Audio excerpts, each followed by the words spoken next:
Kepala Staf Angkatan Laut, Laksamana TNI Muhammad Ali, membenarkan 23 prajurit dari Satuan Marinir tertimbun tanah longsor di Kecamatan Cisarua, Kabupaten Bandung Barat, KBB, Jawa Barat. Memang terdapat 23 anggota marinir yang tertimbun longsor, kata Ali, saat ditemui di Kompleks Parlemen, Senayan, Jakarta, Senin, 26 Januari 2026. Ali mengungkapkan, proses pencarian dan evakuasi hingga saat ini masih terus dilakukan. Dari total korban yang tertimbun, 4 personel telah ditemukan dalam kondisi meninggal. Saat ini sudah diketemukan baru 4 personel dalam kondisi meninggal dunia dan lain belum ditemukan, masih diadakan upaya pencurian terus, ujarnya.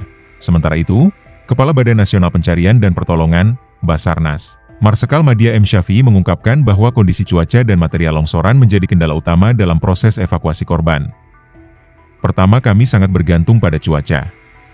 Kedua, kondisi longsoran masih berupa lumpur sehingga menyulitkan proses pencarian, kata Syafi'i dalam keterangannya, Minggu, 25 Januari 2026. Ia menjelaskan, jarak antara mahkota longsor hingga lidah longsoran mencapai 209 meter, sehingga area terdampak longsor tergolong cukup luas. Dengan mengerahkan seluruh fasilitas dan kekuatan yang ada, Syafi'i berharap proses evakuasi dapat berjalan maksimal. Download Tribun X sekarang, menghadirkan lokal menjadi Indonesia.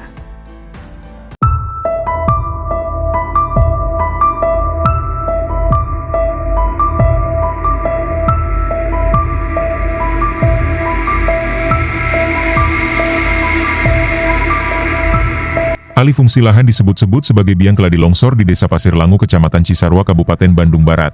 Hal itu berdasarkan pengamatan langsung terhadap geografi lokasi longsor di kaki Gunung Burangrang berupa berkebunan terbuka. Penelusuran Tribun berdasarkan citra satelit Google Earth dalam waktu 20 tahun terakhir, tepatnya pada 2005. Desa Pasir Langu sudah berupa daerah pegunungan terbuka yang digunakan warga untuk berkebun paprika di greenhouse. Warga di lokasi menolak tuduhan bahwa longsor terjadi karena alih fungsi lahan karena mereka sudah berkebun di sana sejak puluhan tahun lalu dan baru kali ini ada longsor besar yang merenggut puluhan nyawa. Dalih warga berkesesuaian dengan citra lini masa Desa Pasir Langu pada 2005 berdasarkan citra Google Earth. Lantas, kenapa bisa terjadi longsor maha dahsyat tersebut? BMKG menjawab, berdasarkan data BMKG, pada 23 Januari 2026 curah hujan di Kabupaten Bandung Barat tercatat berada pada kategori ekstrim. Pos Hujan Perkebunan Sukawana mencatat curah hujan sebesar 215,5 mm dalam satu hari, sementara Pos Hujan Perkebunan Pangheotan mencatat 210,5 mm. Angka tersebut menunjukkan volume hujan yang sangat besar dalam waktu singkat. Desa Pasir Langu memiliki luas lahan sekira 1020 hektare atau seluas 10,2 km persegi. Sebagai gambaran, 0,2155 meter itu, dalam volume air, ketinggiannya sekitar 21,5 cm. Dan jatuh di luas lahan sekira 10.000 meter persegi. Untuk mengetahui seberapa besar air yang jatuh ke Desa Pasir Langu, maka perlu mengkalikan 0,2155 meter dikali 10.000 meter persegi. Diperoleh hasil yakni 2.155.000 meter kubik air atau setara 2,15 miliar liter air tumpah dalam sehari. Kondisi itu diperparah dengan lokasi Desa Pasir Langu yang bergeografis pegunungan, kebun tanpa tutupan pohon. Dari mana munculnya hujan ekstrim 2,1 juta meter kubik? Fenomena hujan ekstrim ini tidak berdiri sendiri.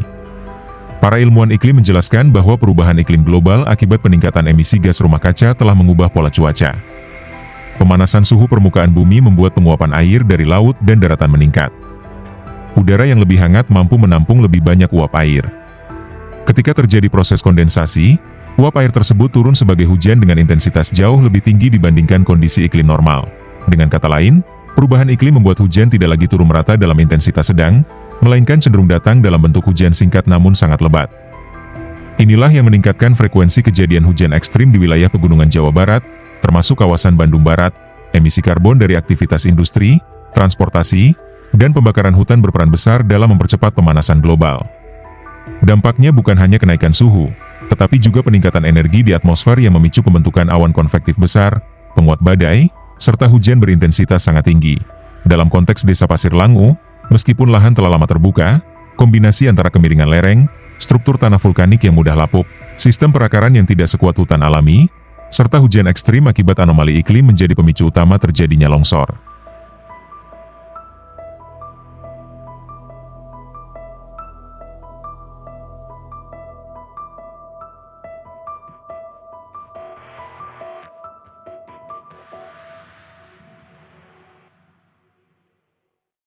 Download Tribun X sekarang.